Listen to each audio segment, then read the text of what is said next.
கால் நூற்றாண்டு காலம் 25 ஆண்டுகளை நிறைவு செய்கிறார்கள் பேரறிவாளன் உள்ளிட்ட 7 பேர். மீண்டும் அவர்களுடைய விடுதலை என்கிற அந்த கோரிக்கையினுடைய வலு அதிகரித்திருக்கிறது.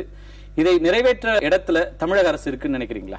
கண்டிப்பாக தமிழ்நாட்டு மக்களால் தேர்ந்தெடுக்கப்பட்ட தமிழக அரசுதான் இந்த தமிழர்களின் நீண்ட நெடிய இந்த நீதிக்கான போராட்டத்திற்கு தீர்வை பெற்றுத்தர முடியும் என்று முழுதாக நாங்கள் நம்புகிறோம். திரு பேரறிவாளன் அவர்களை நான் வேலூர் சிறையில் சந்திக்கின்ற போதும் அவர் தமிழக மக்களையும் தமிழக அரசையும் முழுவதோடு நம்புகிறார்.